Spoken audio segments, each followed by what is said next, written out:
Commission meeting to order for Monday, May 6th. Can we still please stand for the Pledge of Allegiance?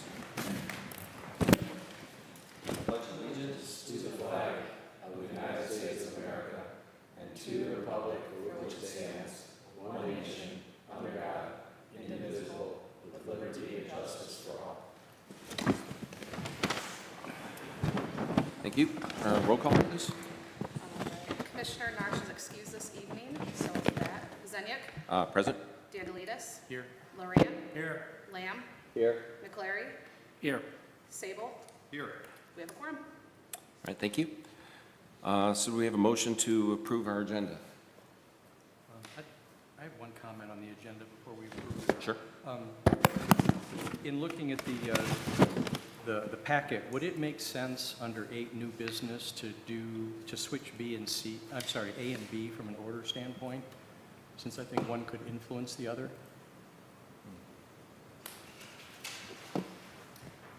Anybody have any feelings on that? Hang on, I'm trying to get there, George.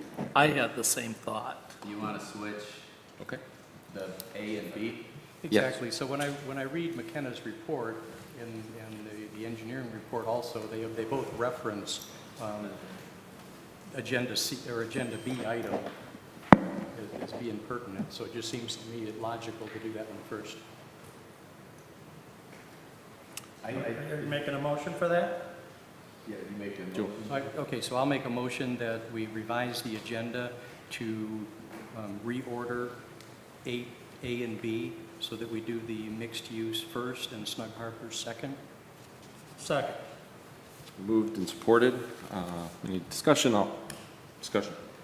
Okay, so I think we had discussion previously on mixed use, and I thought there was some concurrence that we would, we believed that it was acceptable to have this mixed use, multifamily by itself in that district.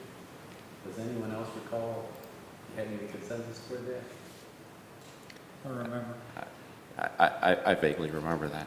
That's why I was a little surprised. But we could have that discussion when we get there. Okay. Let's I just would get an order first. Yeah, I just, and so you're feeling it's relevant to this site? I do. Because even so, it's on the, okay. All right, then okay, good. Okay. So any other discussion? All in favor? Aye. Opposed? All right, motion carries, so we'll change that around.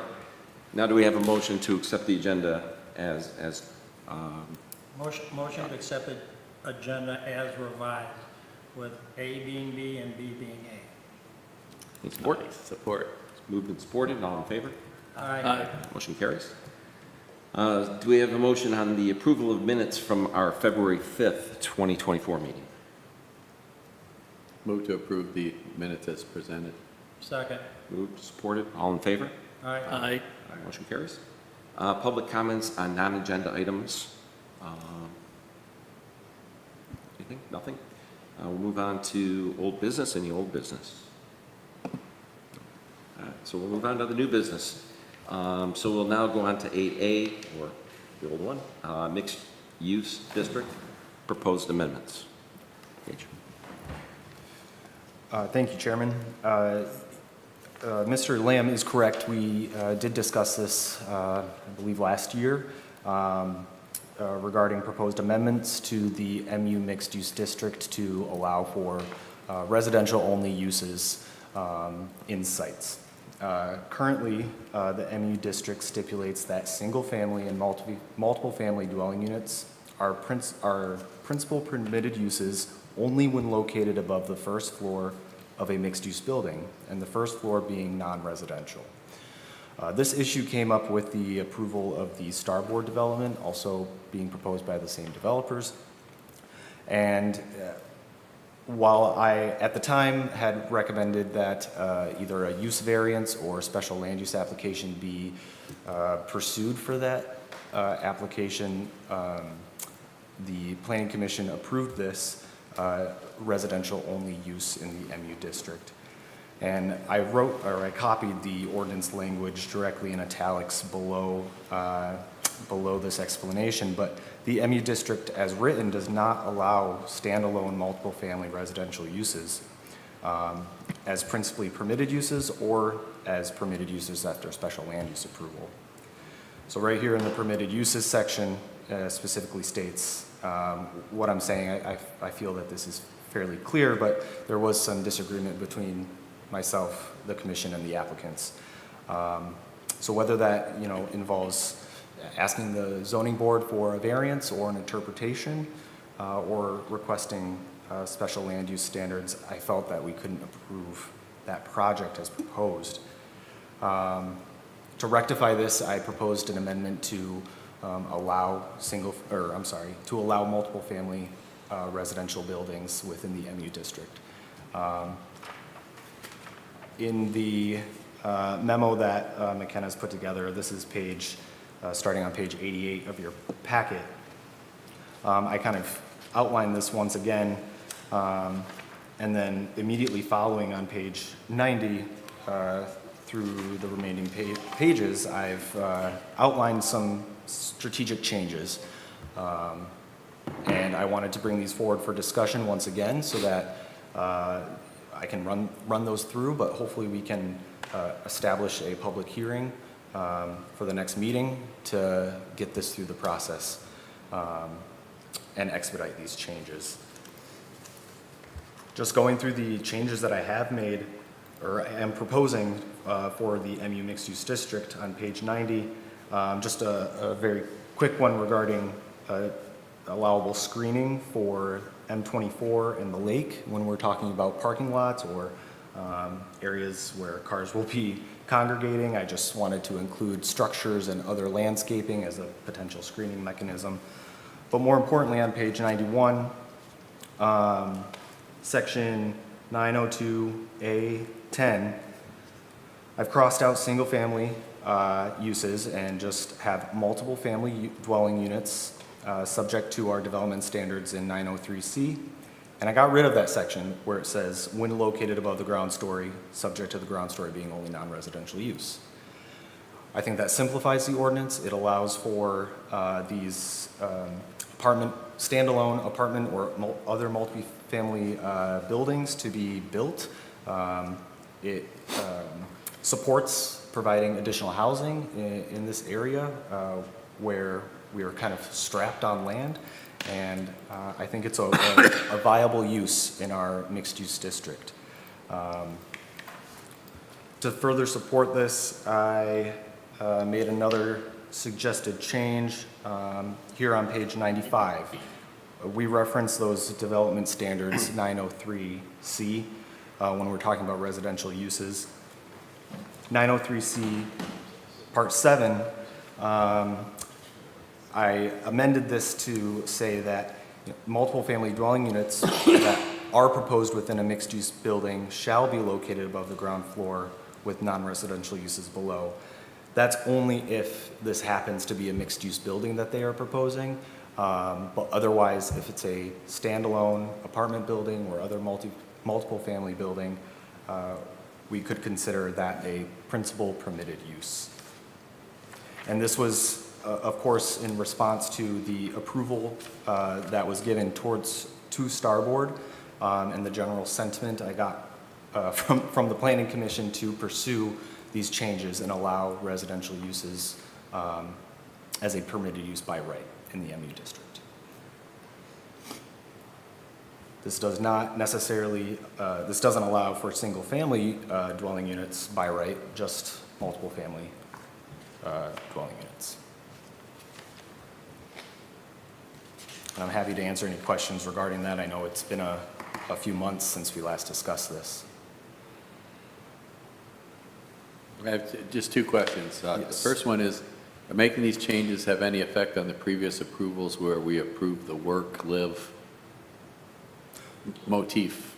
No. So they'll be able to cancel out the work, live space if they want to with their project? Would they have to seek a new approval? They would have to seek an amended site plan approval in that case. Okay, they couldn't just move people in down, let people, okay, you understand. So I don't want to cause any problems with their current development project. Okay.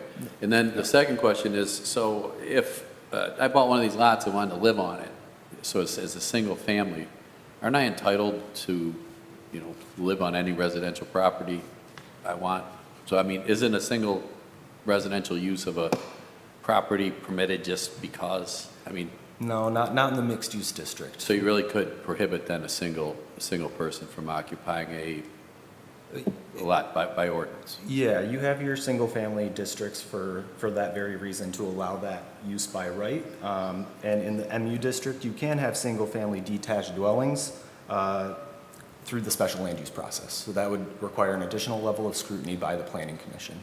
Yeah, I just didn't, it's almost certain that you couldn't prohibit in a residential use, a single use. But In your we single-family are- zones.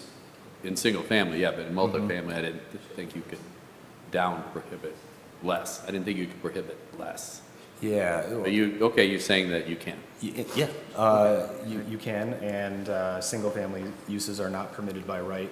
Because we want to encourage connectivity with the downtown business district and compatible mixing of these uses, you know, we have a very vibrant downtown, and allowing more multiple family developments could boost that sort of retail activity, provided that they are well connected to the commercial districts.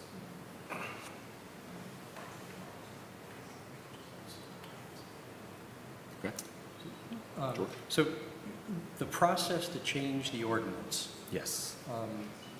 can you just, a couple of bullets, what is that process?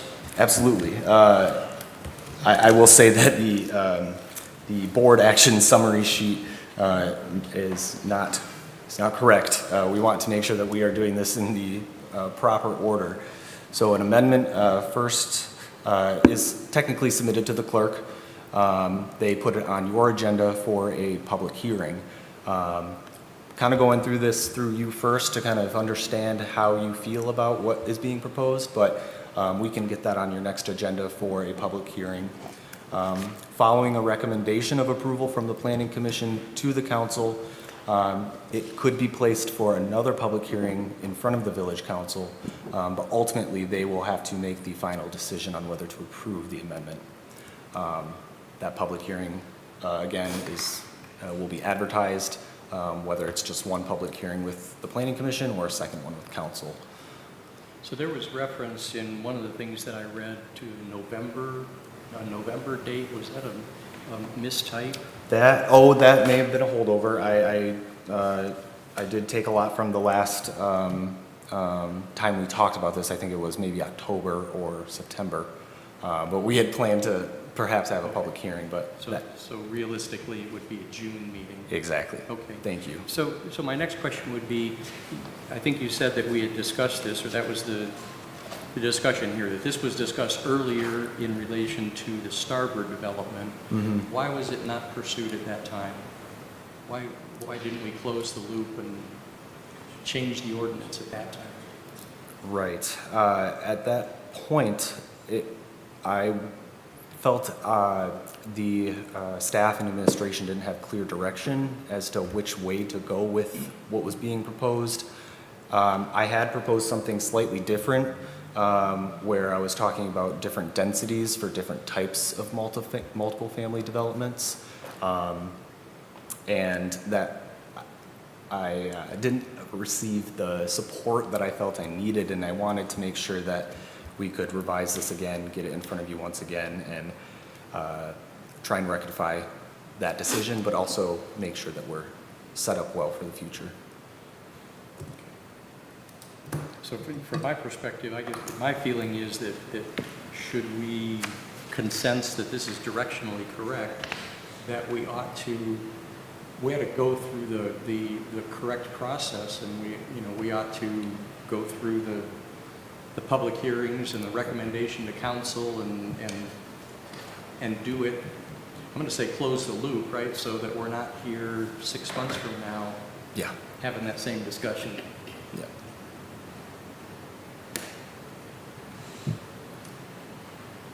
Any other comments, suggestions, discussion? Just one more question. Darwin, I get the correspondence from Corey Johnson where he questions our ability to approve the Snug Harbor project without actually having completed this ordinance amendment. is, like, so the case is we previously approved the projects without the ordinance amendment, so we've already set the standard? I think the planning commission, by approving, approving any development that did not have the mixed-use component to it, did not comply with the ordinance requirements. And I do agree with Mr. Johnston as well as Commissioner Dandelides that it's important that we correct this as soon as possible. If the intent of the planning commission is to recommend to the village council that we consider something different than what the current ordinance requires, that is to allow a multifamily use within the mixed-use district without any other type of use in the same structure, that is something we should move forward with before approving any other projects that don't comply with the strict letter of the zoning code. By not doing so, basically, because the village council is the one that establishes the laws for the village, with the commission not sticking to the letter of the ordinance, you are sidestepping the authority of the council and making the determination as to what should be permitted as far as development within the community. So I strongly advise that we handle any amendments to the mixed-use provisions before we take action on the Snug Harbor development. Okay, one more question of you, Darwin. So my understanding is that the developer and the property owner are going to maintain the marina permit. So would the use of that property as a marina, continue the marina operation and the residential use, would that bring them into conformance with the ordinance? I don't know, that's really a question for Gage, and I'm not sure he's prepared to answer that question without doing a little bit of research on it. Gage, do you have any insight into that? The marina is an accessory use to the residential use of the land, and yeah, I would like to do a little bit more digging, but that could potentially serve as... So that may be a mixed use, existing mixed use if they were to... Mike, can you say that again? It's still... I had a conversation this week with some citizens, about the project, right? And so the mixed use, I thought I'd read somewhere that they were going to maintain the marina permit for Snug Harbor. They were going to transfer the marina permit to the developer. In that case, those docks would be a commercial use on the with the residential rental properties, and that would be a mixed use, correct? That was my question. Sounds like it. I'm not stating it, I'm just my question. So we might want to hear from the developer, Oh, see yeah. if that's their intent or not. Yeah. So then it's not hearsay. So first of all, I just want to, on Starboard, first of all, what Gage has done, I think is great. It actually clears up everything. And Correct, one second. correct. And then, just so we cleared up what we were doing. So we should take them one topic at a time, shouldn't we? We should take them one topic at a time. Starboard. No, I'm talking about the amendment. I'm not talking about Starboard. I'm just letting you know as a reference point. The amendment, personally, I think clears up the confusion that we had when Starboard was approved, because the way it's written, it's kind of vague in how you interpret it. And what we did is we interpreted that the city did want the residential there, and that's why we got approved on it. What I think Gage has done is actually cleared up the ordinance, so, and I'm speaking as an architect, it makes it much easier to read, understand, and not have any ambiguity in the whole ordinance through there.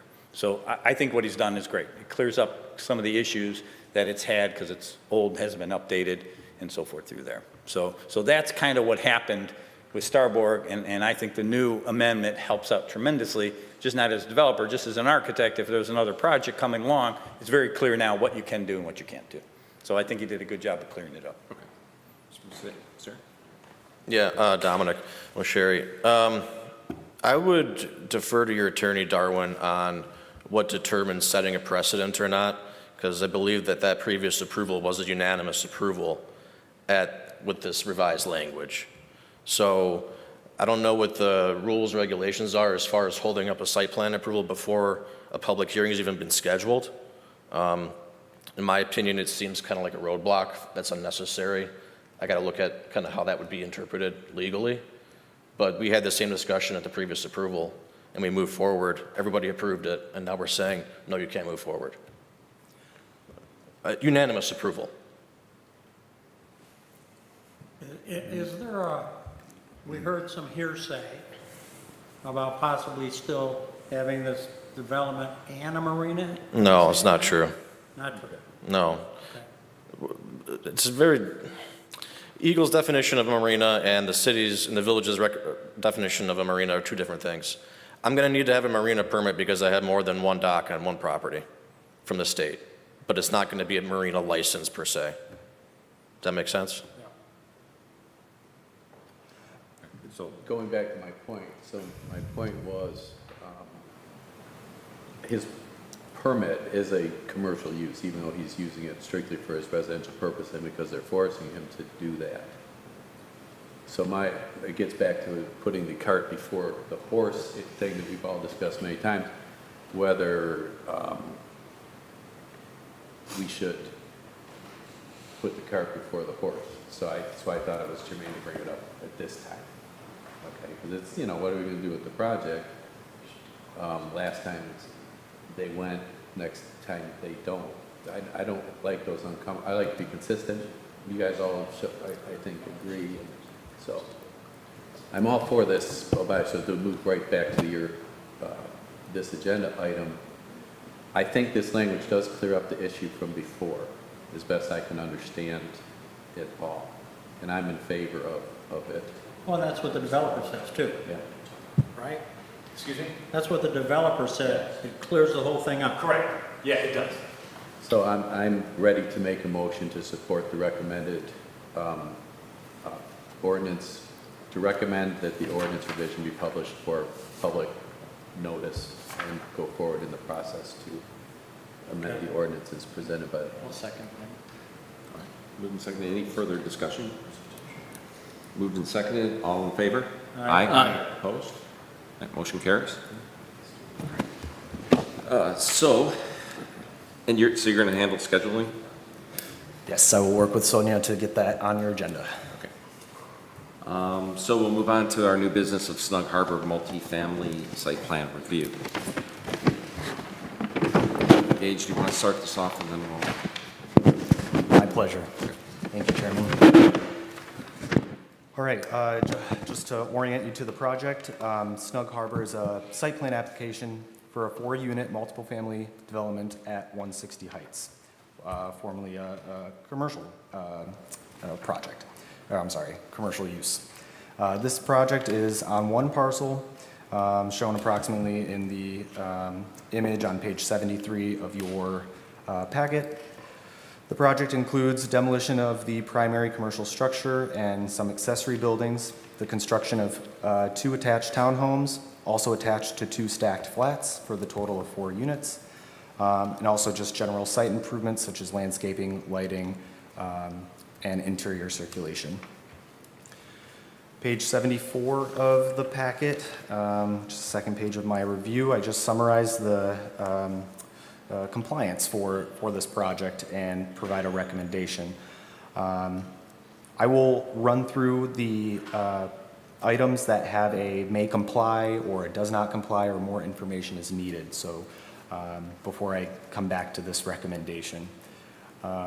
So I'm going to move to page 75 of your packet where I discuss use and harmonious design, which dovetails I guess, it's a good segue from our discussion about the mixed-use amendment. I do mention in my comments that before approving the proposed site plan and the associated residential-only use for Snug Harbor, that the Planning Commission should advance an ordinance amendment to permit these types of uses without a commercial component by right within the MU district. I believe that this will better serve and meet the intent of the MU district to support high-quality residential development and hopefully reduce conflicts of interpretation in the future. So as you have done, you've called for the public hearing at your next meeting, so we will go ahead and move forward with that. But as it stands, I just want to point out that it is not in complete compliance with the letter of the law, but we will be working towards improving that. Page 76 of your packet, it's item 4 regarding natural features, screening, and landscaping. Similar to Starboard, the proposed landscaping does not meet the diversity requirements of your ordinance, which requires no more than 20% of any particular plant species or material. However, because this is such a small site, we do recommend that the Planning Commission waive this requirement, which is consistent with other approvals in this area. Further, I want to make note, it's not in my review, but it is in the engineer's review, that there is a small amount of landscape improvements outside of the parcel itself, and that will require some sort of approval from the road commission for right-of-way landscaping. Item number 5, page 77 of the packet, regarding access and circulation.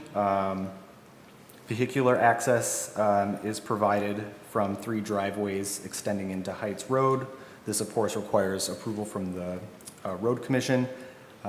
The Township Fire Marshal has approved the circulation and fire apparatus without any comment. So that letter is in your packet as well.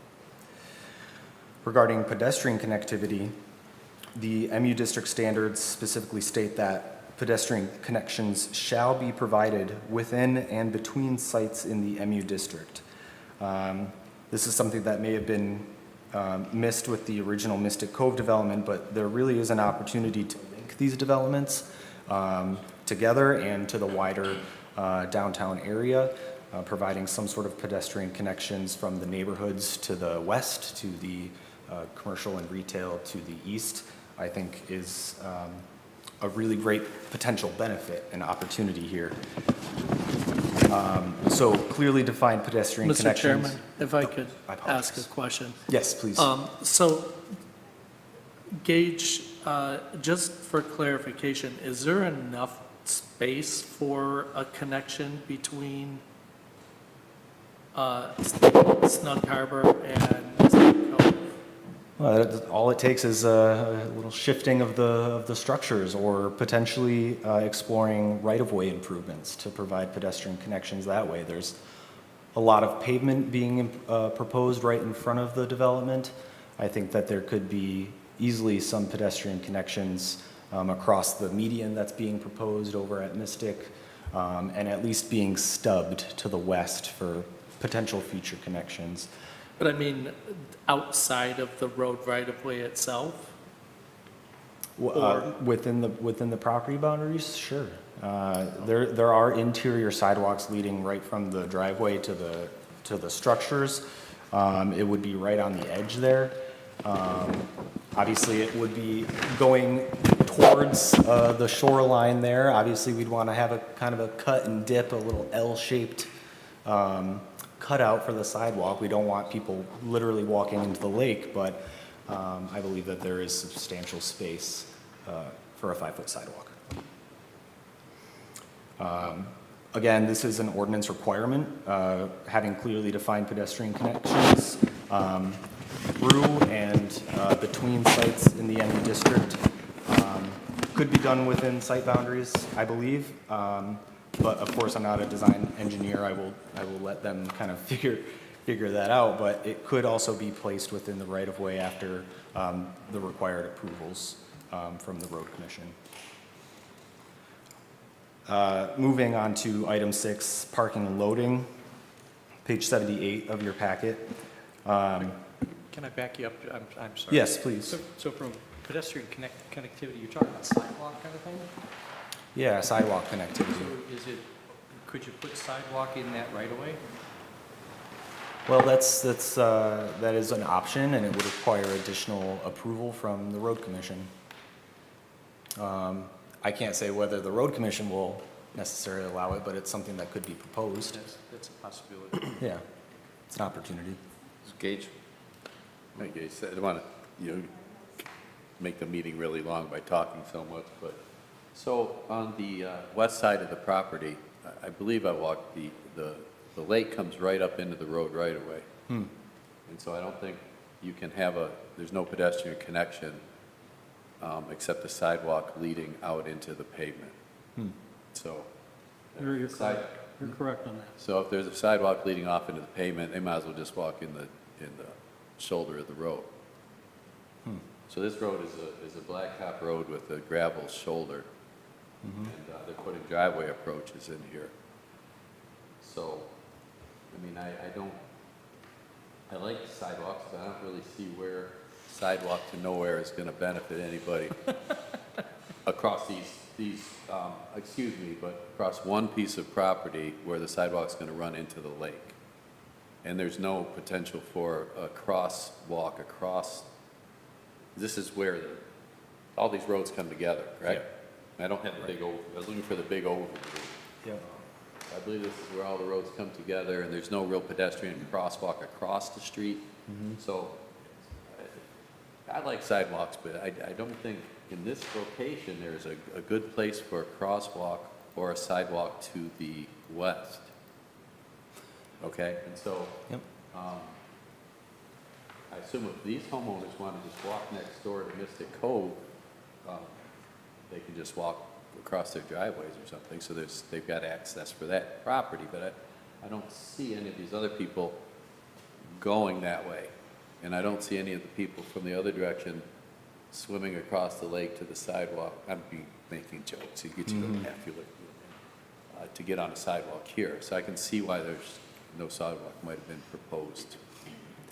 Because it's really, I understand that. to me, it looks meritless. I understand that. And I understand the ordinance requirement. Sure, it's an ordinance requirement, but providing that access for these potential homeowners and Mystic Cove going downtown, if there's a sidewalk there, people tend to use them. So even if it's doesn't go to the west, even if it's just in front of Snug Harbor and Mystic Cove and extends into downtown, I think that's a worthy connection to be made. How it's designed, how it's installed, that's certainly not my job, but I do need to make that recommendation. Thank you.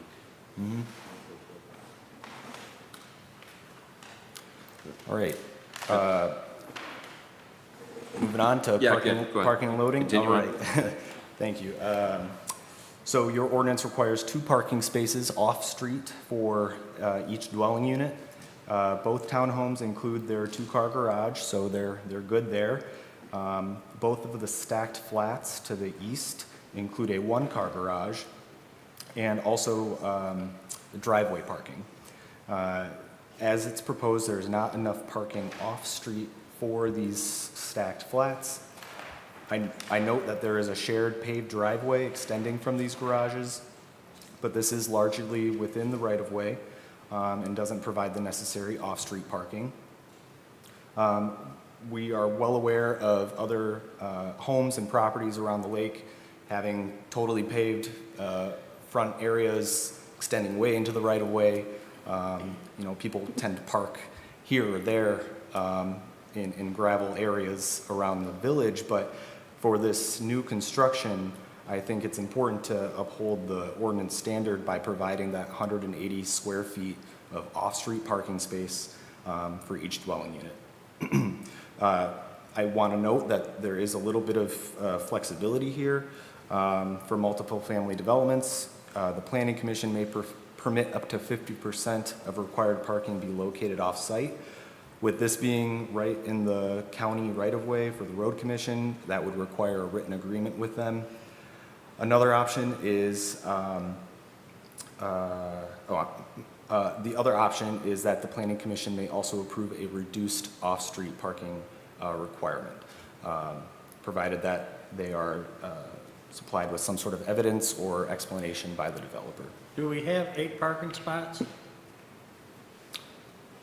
Do we have 8 parking Yeah. spots? I mean, you got in the garage and you got before the garage. How many do we have in that complex? Is there 8? There are, Including the garages, that includes the garage? there's 6 garage spaces. The outside, And then the driveway, right? Correct. Then there's 2 in front of each of the 2-car, 1 in front of each of the 1-car. And I can explain this when I get out, but they're in the right of way. But you got 8 spots. Correct. Thank you. your ordinance requires these to be off-street. Can I ask you one on this issue? Sure. If they park sideways in the driveways, they're considered a parking space? I'm gonna throw it out there because he's coming to talk about it, so It's 180 square feet of off-street parking space. what However, do they currently have? 180 for the whole project? 180 square feet per vehicle, and you need 2 of those per unit. So you need, So we need 360 square feet of, off-street space. right, so I gotta get it a little simpler for me. So there's six spots in the garages. Correct. How many more spots do we need outside? That'd be 2. 6 more? 2, 2 more, Yeah. between all 3 buildings? correct. Okay, and then, because there's only 10-foot setback to the right of way, 14'7", so 14'7", that's enough for a little EV car, isn't there? No, those are 16 feet long, how long are those things? Roughly. What's a standard parking space in our ordinance? 10 by 18 for residential. 10 by 18, okay, 180 square feet, so, all right, so they've got to come up with, so if they park sideways, they've got extra parking? Sure. I'm just, I know it's coming, so Yep. we're gonna have to talk about this, so. Okay, that's the only questions, I know what you're asking for. Certainly the flats, people could park sideways or in front of the townhomes, but, I don't know if that's desirable. Just moving on to my last note, just that the applicant specifies their materials and depicts colored renderings and provides samples. Just popping back to the recommendation. What page are you on? I've moved back to 74 of your packet. Thank you. I do recommend that the Planning Commission approve this site plan for the 4-unit multiple family development, provided that the landscape plan is corrected / updated. We may need an agreement with the road commission for some improvements. The Planning Commission grants a waiver from the landscape diversity requirements. The required pedestrian connections are provided. Additional off-street parking is provided, or a lesser standard is approved, or some other authorization from the road commission to allow the right-of-way parking. The Planning Commission approves the proposed renderings and materials. And again, I stress that the Planning Commission, well, you've already done this, but continues to advance this zoning amendment, clarifying multiple family uses as permitted principal uses within the MU district. Thank you. All right, thank you. Evening again. Thank you, Gage. Just before Dominic goes through a quick presentation, answer some of the questions, I just want to point out that I didn't catch what was the last 2 sentences of your motion recommendation that wasn't published? Was there anything you added that wasn't published? There was a note in the engineer's report stating some landscape improvements within the right-of-way. Okay, fine. Thank you. So I just want to point out that your planner's recommendation as published does not state anything about holding on to this application prior to amendment of the MU ordinance being amended. Okay?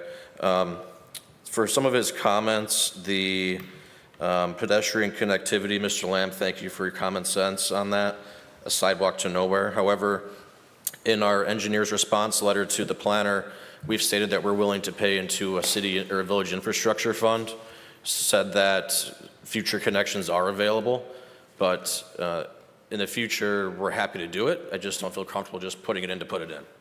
And again, we're happy to pay into this fund. So it's not like we don't want to do it, it's just doesn't make any sense. As far as that pedestrian connectivity goes as well, if you were to place the connectivity in the driveway, that also reduces the amount of behind the garage parking you get. So it also would make like a double-edged sword there. Dominic has some comments on that as well. What else was I going to talk about? I think that's it before Dominic gets started. Yeah, thank you. I'm available for any questions. All right, good evening, everyone. So just to backtrack a little bit, so we picked up this parcel because it's at the end of what we're doing with Mystic Cove. Understand that we're cleaning up all those docks. We're going down to basically 3 docks, which will be 6 boats, and getting rid of, I don't know how many there are, 14 or 15 up there. So we think it'll be a great development to kind of finish off. I didn't make it look like Mystic because we actually want it to look a little different. So it's going to be a little more unique. We'll pull up the color rendering. You can see it's going to be all siding, kind of maybe some different colors there. So maybe a yellow, a beige, and a white, and something that I think will really finish off Heights as you're driving down there, really make this unique and clean up that whole streetway through there. On the site plan I pulled up, just to touch base on a few things, the parking and then a pedestrian sidewalk. As Dominic stated, we just didn't think it made sense. Hate to do something goofy to finish this off. Remember, Mystic, which is right next door, got approved without the sidewalks cutting through there as well for kind of the same reason. Just didn't make quite good sense, even though the ordinance does have it. We're looking for a waiver in that. Now, the sidewalk does pick up right after that piece and connects all the way down to Heights. We're putting in a little bit of a boardwalk and cleaning up that roadway and the sidewalk all the way down through there.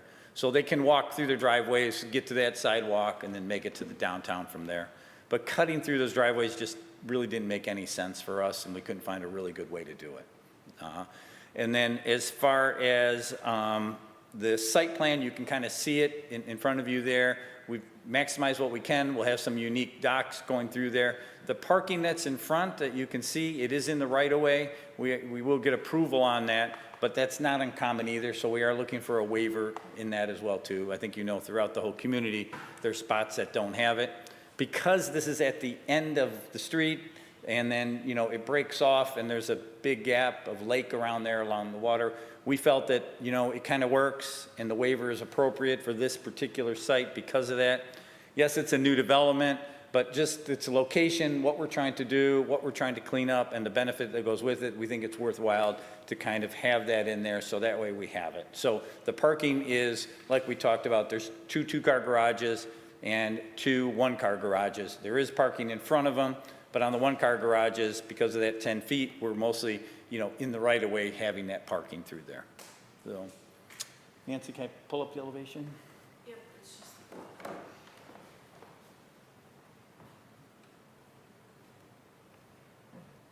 Oh, there we go. So that's the color rendering that we did, like I was telling you about, lap siding with some board and batten as well, too. Some rich kind of wood-looking wood doors on the garages that we think will have a great character to it. The sides and the back have a lot of architecture as well. So I'm really pleased at how it came out and what's going to happen to it and how it's really going to develop as you go down from Heights. You'll see Mystic, and then from Mystic, you'll see this as kind of the end before you have a big break and going on to the residential. So, anybody have any questions? I just want to point out one last thing. When we submitted our preliminary permitting to the road commission, they didn't have any comments on the parking being in the right-of-way, just for the record. So thank you. Thank you. Any questions, Mr. Grant? Attorney Heller? I keep getting confused. These always look so much like, you know, for sale house units. Correct. Is this going to be another rental unit? Or This is rental, but this particular one, why we're not connecting to Mystic, we're getting a lot of calls for for-sale product, Yeah. so we may convert it, but as of right now, they're rentals. But all the phone calls we're getting, a lot of them are for sale product, Yeah, so. this looks like a beautiful for sales thing. It can be, because that's why we're not really connecting it, and that's actually why it looks different than Mystic as well, too. So, And I have a question about this, the parking requirement. I'm still a little confused about the requirements. I calculated you have, the one unit has 160 square feet of parking, the other one has 235 square feet, the other one is 203.84 square feet. And based on what I think that's the total amount of square foot is, you do have the total square we footage. do, but it's in the right-of-way, is No, the I problem. mean, that's not in the right of way, that's sideways, so. Oh, What is the total? I didn't calculate it that way, I'm sorry. I just, I'm trying to figure out what you calculated here. So, I mean, it's, the square footage is 180 square foot. What'd you calculate? I just want to get this clear for me myself. Here, we'll pull up the site plan, let's see what we calculated. So what is the requirement gauge for parking for each house? 2 off-street parking spaces. Two. Entirely within The property? the property. Yes. 180 square feet. Those are typically 10 by 18. So 2 parking spaces per unit, correct? Correct. Okay, so they have more than that. They have enough pavement. They have enough pavement. What I'm saying is I'm not trying to find things to go around ordinances, but if the ordinance says square footage, and this is a commercial, multi-family unit, they have We have excess- 12 spots total. Yeah, they have excess Is what pavement we on have. property for parking cars. I live on the lake, so my neighbors every night orchestrate these car arrangements that normal people would think are insane. But they do it every night, and these are new lake people, so basically they fulfill the parking requirements of the ordinance without being in the right-of-way? Just because we don't like the cars? I'm just asking. I Just think not that, conventionally. yes, It's Yes, not conventional correct. parking. It But- wouldn't but be it does- conventional. It does meet it. we're always nitpicking around here, so So let me read what the guidelines are for residential parking. This is section 1402B1. Talks about required off-street. George, parking can you spaces speak, for single-family- George, Just speak up, can you please. speak into your, You're Sorry. soft-spoken. So it says required off-street parking spaces for single-family dwellings may be accommodated in the driveway and/or garage, provided that no vehicle parking space provided to meet the requirements of this ordinance shall extend over any portion of a lot line, street right-of-way line, or public street sidewalk. Further, there shall be no parking permitted in the required or non-required front yard of a single-family dwelling except in a driveway or garage. So it's very specific. And I guess when we get to the comments, I'll make my comments about parking in the village. But it really bothers me that we keep referring to parking allowances that we've made in the past. Parking is really bad around the lake. And what you're referencing, it happens in my neighborhood too. And Heights is a very dangerous road. my point with this is that they have the requirements here, parking, exactly as you read in the ordinance, they meet that perfectly. How? They park the cars sideways in the driveway. And block access to the garage? If you park behind somebody in the driveway, most of my friends park in the middle of my driveway, and I move cars around, right? But so What I'm saying is they meet the So we want ordinance to talk about requirements. the letter of the law or the intent of the law? The intent also is there. They fully meet the requirements of the words you just read to me. If you look at the map ahead, you'll see the first unit has 2 spots in the garage and then 2 in front. The problem is we're only 10 feet away, so. But it doesn't need, it's got 2 in the garage, but it doesn't need 2 in the front. I understand, but that's what it has, is what I'm trying to tell you. But it really doesn't because it's in the right of way. But it meets the requirements because it's got 2 in the garage. Right, the second one has 2 in the garage, and then there's 14 feet away from the property line, so, it has another 2 in front. So the first one's 10 feet away, second one is 14 feet away, and then the last one has 1 in the garage, then the one on the second floor has 1 in the garage, and then it's 10 feet away from the property line, but once again, if you do the parking how we have laid out, which we will be doing, you actually have 2 spots for that, for each one of those I as well. understand, but those 2 spots don't meet the requirement from the standpoint that they are beyond the property line and in the right of way. That's what if you I'm park, saying. that's if you park conventionally. There's no literature in the ordinance determining what way you cannot park in your driveway. That's what Mr. Lamb is referring to. Yeah, and I'm not meaning to cause stress. If we want to rewrite the ordinance, I'd seriously consider it, but. So I the- could realistically park my car on its side too, and that would give me extra room. You know, they have those lift car things you can buy. But I would meet the letter of the law. Yes, but I don't think so. I think that parking a car on its side is just kind of, being dramatic. But I'm just pointing out that I think Parking in front of a I think garage is Mr. dramatic, Belko's too. comment in his recommendation is incorrect and should be So- removed. So the question I would ask of the Not, you don't need to developers, grant a waiver. We don't need to grant a waiver or give them special permission. They've met the requirement, that should be taken out of there. If Mr. Belko wants to, in a few months, come up with a new recommendation such as with the multi-use that we need to have parking arrangement and usefulness, considerations, I'd be happy to sit down and have a meeting, I'm just saying that I don't believe that item should be in there. And once again, I just want to repeat what I said in the very beginning. I mean, this is a unique piece. We think the benefits of cleaning up the street, cleaning all the boats up, getting rid of all those boats and going down to basically 3 docks that are very controlled. We think there's a lot of benefits that outweigh what we're looking for in the waivers. So you're cleaning up the rest of the blight on that road? 100%. It not only affects you guys, but we also felt it affect us at the same time.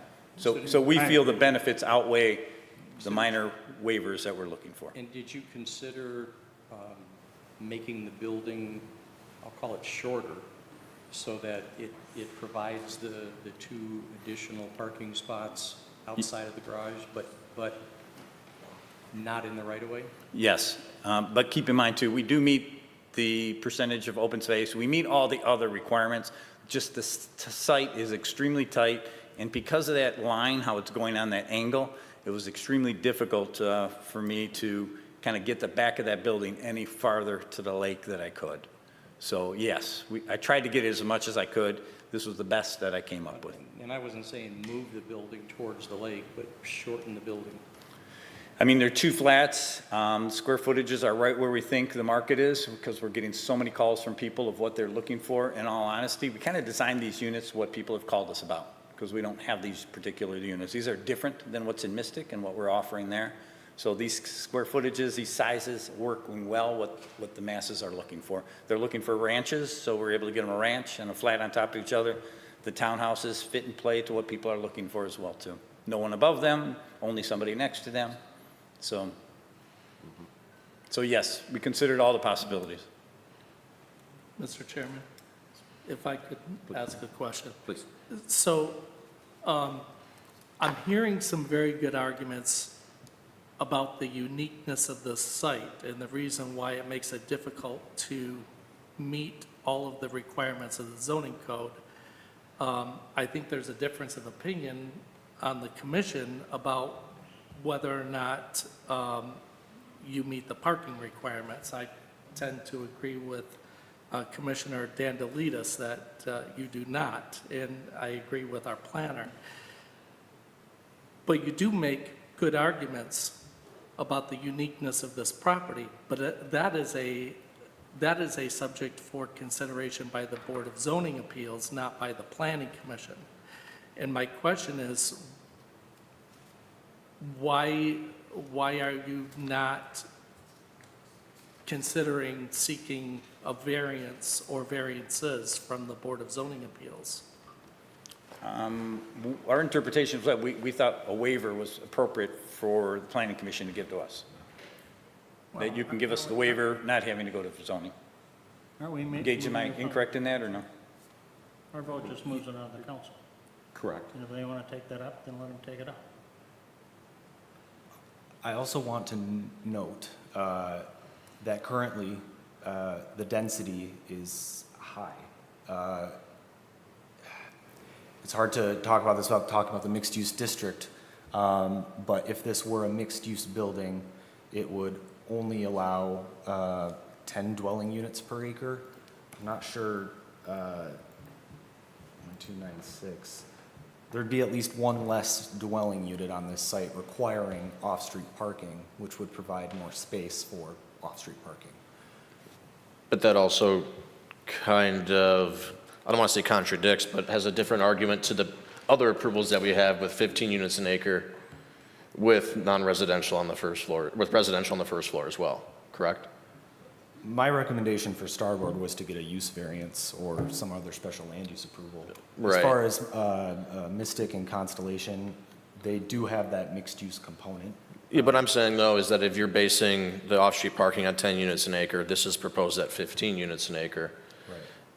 We already have approvals at 15 units an acre, so I understand that, yes, it decreases the amount of off-street parking needed, but it also decreases our units permitted and what's already been approved and for density purposes. Yep, I just wanted to Okay. kind of link the regulations for what uses are allowed and what densities are allowed with how much parking is provided Sure. and what's required. Yep. I wanted to link those two a little bit. And Gage, I just want to confirm, we do meet the lot coverage as far as open space requirements? Yeah. So we aren't cramming it in there, because if we did, then we wouldn't meet the lot coverage. So we do meet the lot coverage. You may provide you can provide for a lesser parking requirement that is within your purview as the planning commission. And in my recommendation, I state that you have a couple of options, and I think that that would be the most straightforward one, is to allow, especially for something like a flat, which may or may not have more than one person driving a car, it could theoretically support that one garage space that it currently provides. I just want the planning commission to make that call. Mr. Chairman. Yes. Gage, but that still doesn't address you're saying that they are required to make a pedestrian connection between Snug Harbor and Mystic Cove, is that correct? That is my interpretation of the order. It says shall provide pedestrian connection. And Or that's we- not something that is subject to the discretion of the planning commission to waive, The correct? pedestrian connections, no. It's not? The parking requirements, yes, they can reduce off-street parking requirements. Excuse me, does Mystic Cove next to us? We don't have a sidewalk there. We were approved Right. without it. So it's a parking, it's sidewalk to nowhere both ways. So right next door, the parcel before we get to the gap of the other part of Mystic, there's no sidewalk next door. Same reason that we talked about, we maybe don't remember, we just kind of discussed this, that it was just the way it is. They're probably going to walk next door in that little driveway that we had going through there. I don't have a picture here in my site plan, but you can kind of see it there. There's an island, and then there's a driveway that goes there. So what we discussed back then was, well, that is technically the pedestrian connection that they'll be able to walk into. We wish we had the latitude to do it here, but I didn't. So All right, so we're on to the pedestrian connection again. So you could, 5-foot, the regular residential sidewalk from, the guy's driveway over to the property line, is that, didn't they mention they were going to contribute money for sidewalks elsewhere in the village? And then a pedestrian commission, they could put a 3-foot sidewalk from the one driveway to the next property to meet that requirement? Is it that simple, the pedestrian connection? The idea is that it would connect to Is it Mystic defined, Cove. is it defined as a 10-foot bike path? No, Is it defined as a pedestrian- 5-foot no. city sidewalk, 13 or 18 feet back from the back of curb? It's So a, pedestrian connection, Yeah, so, yeah. okay, okay, if you look at the site plan, you see the sidewalks that are leading to the houses? yeah. I can actually pull those forward to the front of the property line and run those across and connect them. Personally, that's goofy, but if that, what you guys would like, we can do that. And then keep in mind, they still gotta walk on that driveway on Mystic next door, because there's no sidewalk there until they get to the end of that property, when they can pick up the boardwalk and the sidewalk that leads them to the road. But if you wanted to do that, I could do that. Those walkways could pull forward, go to the front of the property line, they could go all the way across, and it would be driveway, sidewalk, driveway, sidewalk, driveway, sidewalk. I don't see a grading plan here, so at the approach, where the approach is, are there driveway culverts here? Is there a ditch here? No. Is that just gonna be a flat gravel shoulder all along the driveway? All along the road? Yeah, there'll be a gravel shoulder in between the drives, and it drains from the garage out into the roadway like it does now. Just like everywhere else. It's wonderful drainage we have in the village. So they'll be able to walk along the gravel shoulder like they always have onto the next property, and then walk through their parking lot onto the next property. And that sounds like pedestrian access to me. Does it have to be paved, Mr. Belka? No, it is pedestrian connections. I think that they should be well-defined. Okay, well, Gravel's pretty defined. Brady, we'll go walk, I'll go walk. One more question I have about the landscaping plan and the waiver for landscape diversity. This is one of my pet peeves in the village. And please, Darwin, please don't take offense to this comment also, because you've only been here for 2 years. But our lack of enforcement of the zoning rules in this village is minimal. And if you want to go for a drive, we can go and I can go shrub picking and show you the number of commercial developments that, you know, that there's no enforcement. So forcing elaborate zoning requirements and then not enforcing them is, to me personally, ridiculous, although it is a standard to set for the community. So We I'm pulled all the site for- plan up, and you can see, I mean, we've packed it pretty well with as I'm much as we sure could. it looks superior to 90% of whatever commercial properties in this village have. Most Okay. of them have nothing but rocks in the islands in their parking lots with a couple weeds. So, What do you mean a couple? I think that's the support. More than a couple. Yeah, so, it's pretty much, I'm good to go with, making a motion. All right, is there any other discussion? Because, go ahead. I move to approve, this development, subject to,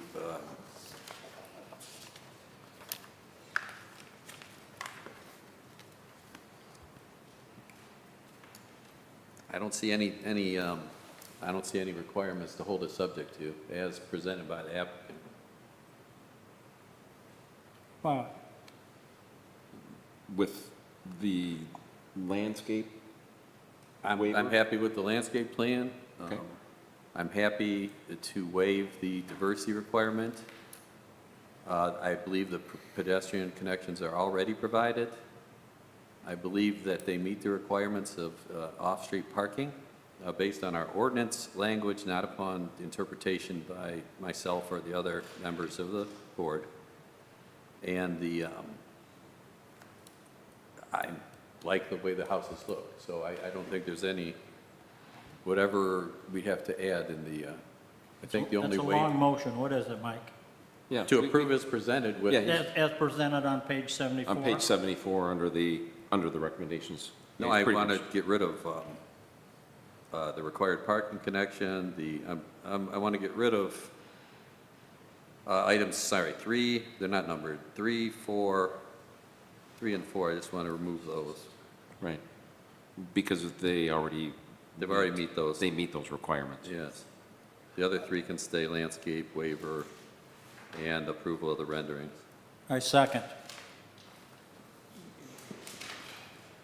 So I still don't understand how it meets the parking, and I cannot support with the parking as it is. So help me understand how there's 180 square feet of pavement in Well, that. Here's the calculation I did, since it's all one unit. I calculated the area of these driveways.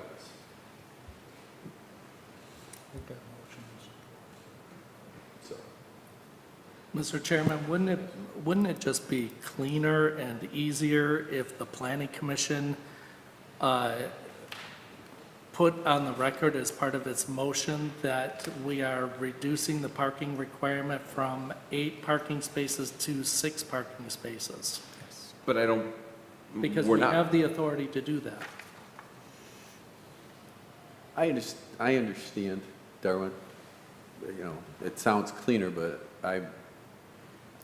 I think they have meet the requirements of the ordinance, so I don't see why we need to give them a special consideration that someone else will ask for later.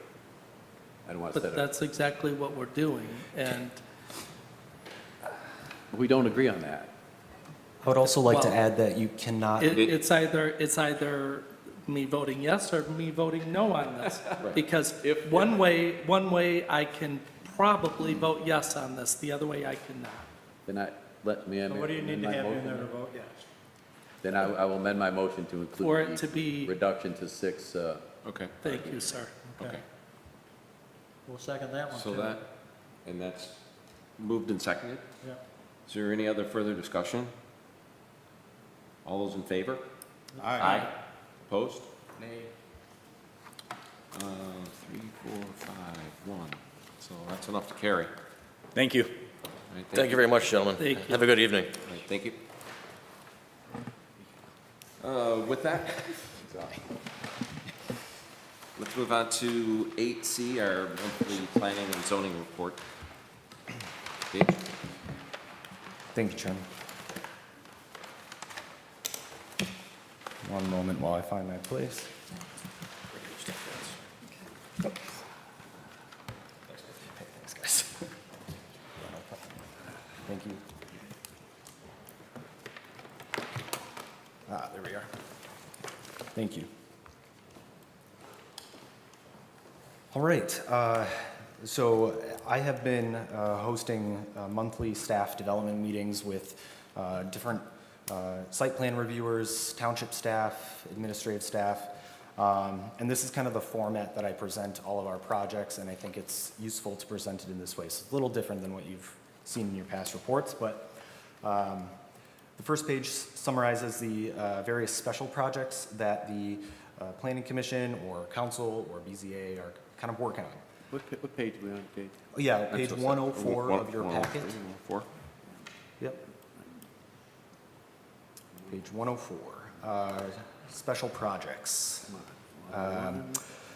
This one at the top is one we've been hearing for a little while, but kind of finally got formalized, creating some sort of engineering or establishing some sort of engineering standards for single-family residential development. This was brought up in the village council discussions, interested in implementing these design standards. It would be sort of an administrative engineering review performed by our engineers of a plot plan for all new single-family homes. This has not been drafted. This would fall within the engineering design standards, and we would just need to revise some of our applications to reflect this additional administrative review. It wouldn't require planning commission approval of single-family homes. But this, again, is something that was mentioned in the village council, and it's in active discussion with staff. The township is authorizing and allowing us to share their BSNA building planning software to improve process flows, so intake of applications, fee collections. It'll be a much quicker process for folks looking to develop in the village. We have a revised interlocal agreement, and we should be onboarding that tomorrow with some key planning and ordinance staff. Tax exempt parcel and village right-of-way inventory. We have a draft map. It's actually out for review by the DPW director and engineering staff. So they have a list of all of our tax exempt parcels that we need to send to the county for their audit. And we took it a step further by identifying all of the right-of-ways, so all of the streets, all of the sidewalks, all of the pump stations for village informational purposes. The master plan strategic action plan is in progress. We have a draft matrix completed. We're going to get that formatted and ready for a public survey this summer. I think it would be wise to include this in your June agenda, just so you have a chance to review the matrix ahead of time, provide any comments before it gets out to the public. I would love to have your feedback on this, see if we're missing anything or need to correct that. So I'm going to put that in my schedule for your June agenda. The CIP capital improvements plan that is being worked on by council. I believe Mr. McCleary might have an announcement, but I know that the Planning Commission has an opportunity to give feedback on that as well. And with that, we will probably make tweaks to our fee schedule for the new fiscal year. And RRC certification, redevelopment ready communities. We are very close to reaching an essential status. Again, this opens up technical resources and potentially funding for different community development programs. So they've got a few best practices that we need to meet. I feel like we can cross a lot of these off in the next few months as we finish some of our updates and get things loaded online. I won't go through all the permit details. I've included everything since January, but we've been busy this year. It's good. It's on pace with last year, if not outpacing a little bit. I do want to note, just again, we have our active development projects. These are things that you have reviewed and approved and are at different stages of final engineering and site plan review. So I am happy to answer questions on any of these, but you should have seen all of these before. One thing to note, Lake Street realignment, that's part of the Starboard and Peninsula developments. That's purely an engineering project, completely within the right-of-way, so that is being handled outside of the commission, but you did kind of see that as part of the Starboard development. Another one that is kind of coming back online is the Cloud Retail. It's undergoing final engineering review, so we should be seeing hopefully progress on that and building permits issued in the coming months. As well as the 141 West Elizabeth, the M818 apartments. Those are continuing through an engineering review, just making sure everything, the site can support emergency access and different drainage and grading requirements. Some anticipated developments. Just got an application on my desk today for 44 East Flint. This is going to be a mixed-use, multifamily retail office building in place of an existing parking lot that the developer had proposed for a paid parking lot, but through some coordination with the administrative staff, we're able to get another site plan on deck for a new development downtown, which is going to be really exciting. And a couple other ones that have been on the docket a little bit. Jacobson's Flowers, possible redevelopment there. It'd be a coordination with the township because it is another township village property. So just kind of waiting for the township to take the lead on that one. It's majority township land, so we'll see how that one plays out. And of course, Orion Lumberyard. I know the DDA is working to put together a development team, plans, and initiate further conceptual review. They have my contact information and can see me on any given Tuesday or call me. And you are welcome to do the same. Should you have any questions, please feel free to reach out.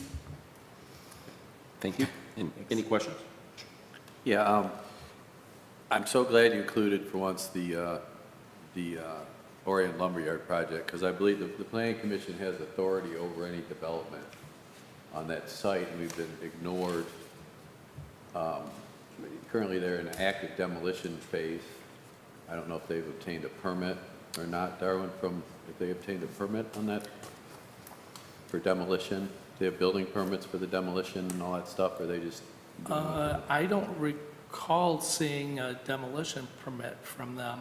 I don't think they're in demolition. I think they took a sign down so it didn't kill somebody. Yeah, Well, yeah, they took the sign down. They haven't done any demolition. They're not doing any yet. demo yet. It's not even close to that yet. Yeah, like taking down a major sign, I think you should have a permit for that kind of stuff. And I think taking down Before the it falls building. on somebody?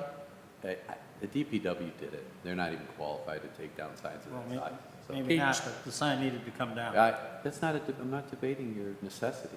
I'm talking about the jurisdiction of the Planning Commission over projects in the DDA. So if you want to, talk about that, I'd be happy to talk about that. So I've noticed in the past, we have not been informed or talked about any of the planning or considerations for the Lumberyard project, and I think I was going to congratulate Mr. Belko for finally including the lumberyard project in the planning commission's purview.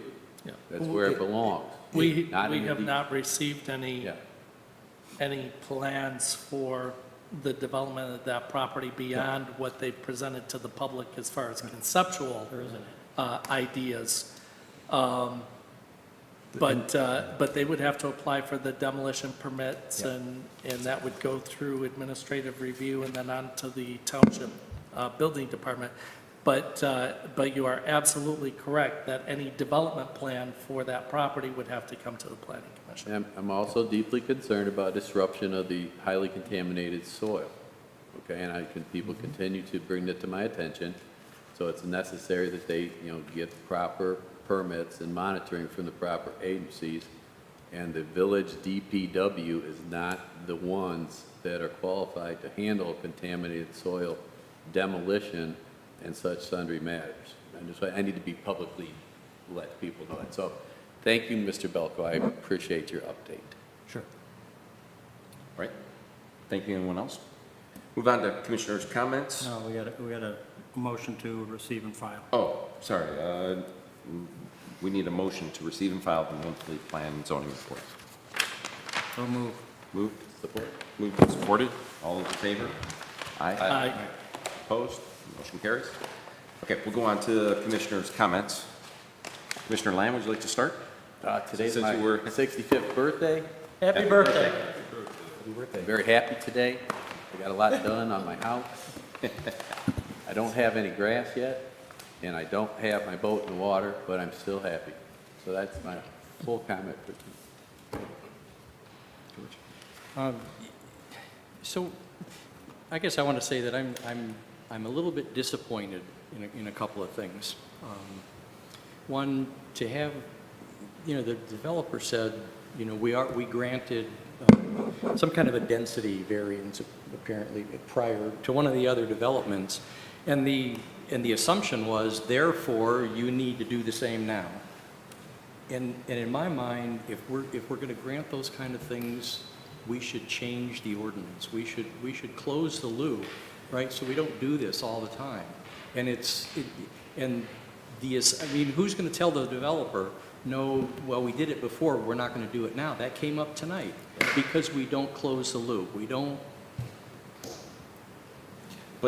finish the thing, it seems like. And I'm sorry, I don't mean to interrupt your comments, but that's part of why we're here, is that you can't really think of everything. Try to get it not just boilerplate, but pretty close. But then you get to some things that, listen, I live on a street, I have a sidewalk. I lived there 25 years. I can count on one hand how many people have crossed my sidewalk. And I got cameras, so I can go back and look at the video. Nobody uses the sidewalk. I don't use the sidewalk, and I walk almost every day there. So we'd like to have those things, but sometimes they just don't make sense. And we got a nice little village that we're all concerned about, and so we don't want to make bad decisions. And I'm sorry, I'm taking your comments. But I think that's part of it. I like closing the loops. I like having everything kind of black and white, but there are times that we need to speak our piece and say what we think is right and what's wrong. So, and I think we should all have that. That's why we're here. That's why I'm here. So George, to support your comment 100%, prior to the current administration in the village, there was some failing in the village administration to promote corrective activities without the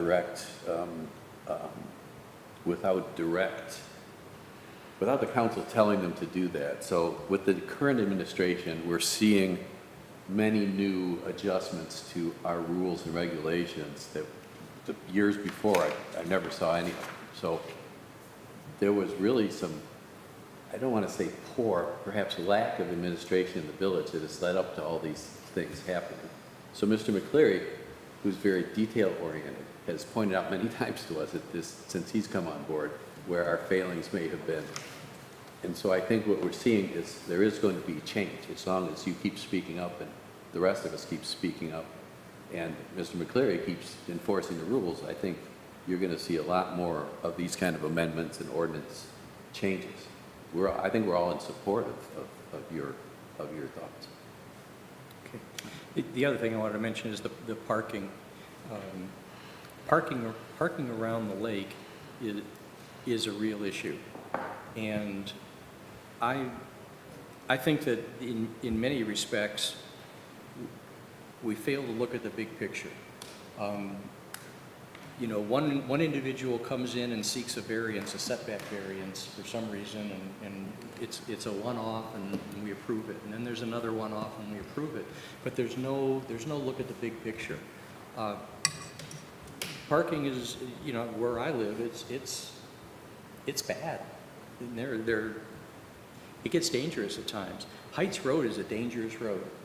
And to approve, in my mind, to approve this project with the agreement that we're going to have cars parked in the, you know, in the right of way and right up to Heights Road.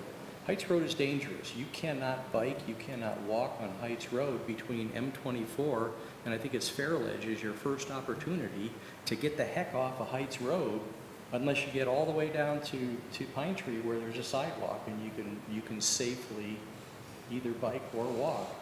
And I just think it's wrong to not take that into consideration.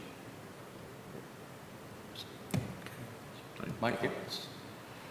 Darren? Thank you, Mr. Chairman.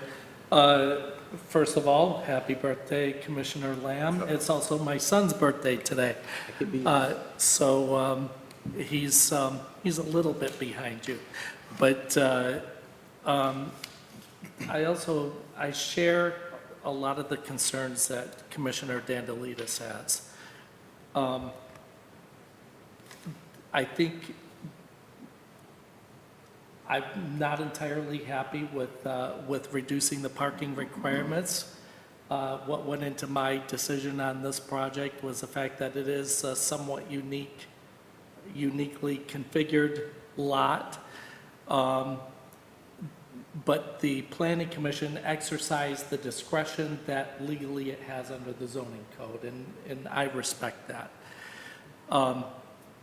I would not have voted in favor of this if we did not have that discretion. But we did so.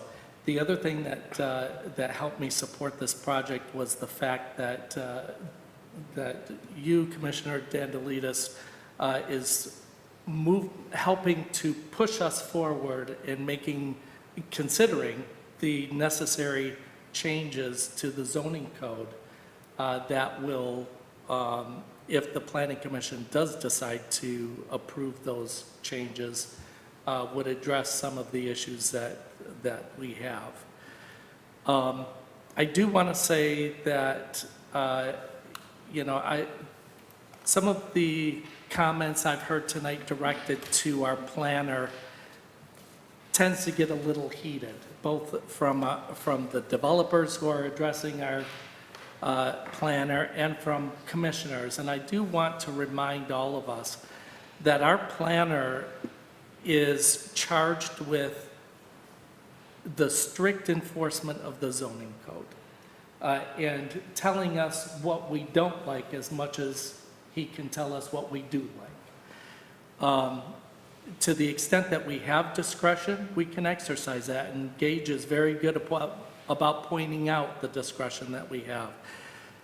But none of us should become upset or angry with Gage because he is giving us the bad news about what the zoning ordinance requires.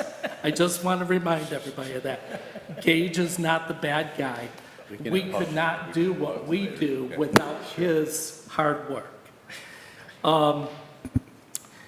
I did want to make the commission aware of just 3 items. Number 1, the final proposed village budget is now completed and has been posted to the village's website today, so you can view that, or you can stop by the village office and view it in person. The village council will be holding a public hearing on the proposed budget next Monday, and then we'll be considering adopting the budget The millage rates are proposed to remain the same, so there will be no change in tax rates for the upcoming year. Also, I wanted to note for the commission that as part of our new website, Gage and I have created a new section on the website for current development projects. So most of the development projects that have come before you now have their own page on the website. We've got either site plans or elevation drawings for most of the pages. We're still working on developing that. But we're hoping that as we build this, as new development projects come before the commission, that information will also be available to the public on the website so that they can see some of the details. They can see what the progress is on those projects. I want to thank Gage for all of his hard work in helping to get that together. Also, as I talked to Gage today, we do have $2,500 budgeted in the current fiscal year for Planning Commission and Board of Zoning Appeals training.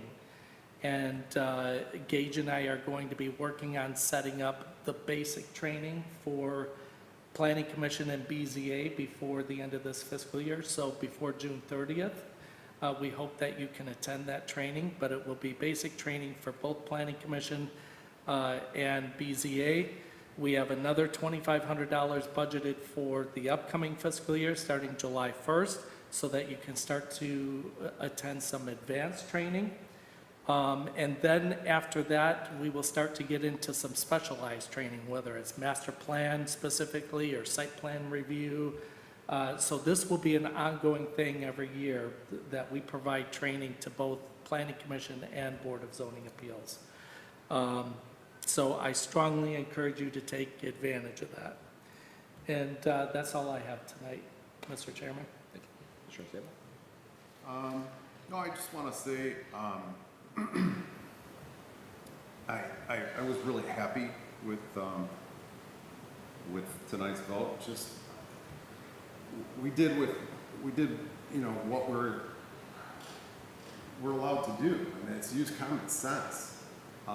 The driveway, yeah, are people gonna drive past the right of way to park a car? Yeah, but when you drive by it, you're not gonna notice that. I hated the idea of asking this guy who's drawn up beautiful plans. I know we're over on density, but I'm looking at it like it's low density.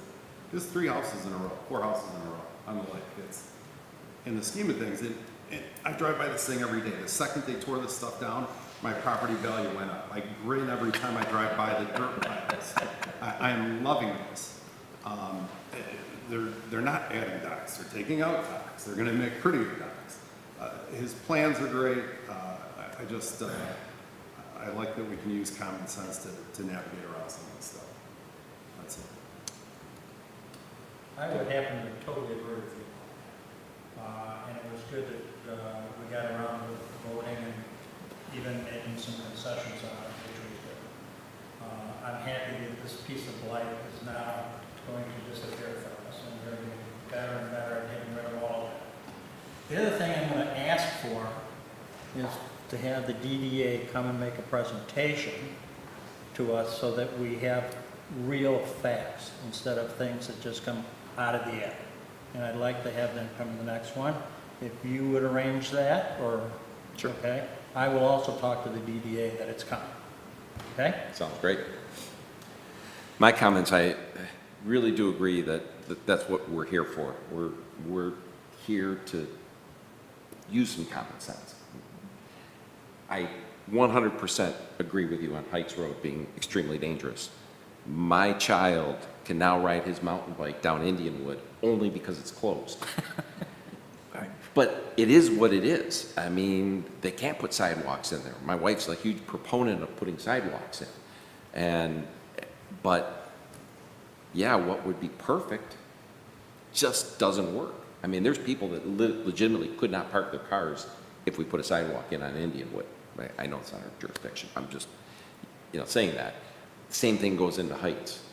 I mean, if there was a sidewalk going into, basically, there's a swan's nest that sidewalk would go into. So the swan might use it, or the babies.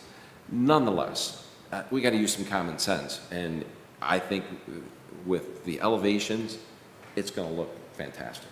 And ultimately, we got to weigh out everything. But I do agree with you, Heights is extremely dangerous, and driving down it now, cautious of anyone out there, especially kids, especially around school time when the buses are dropping off. But anyways, so with that, our next, I'm done. And happy birthday, by the way. Thank you, it's two of them. Officially. Two of you.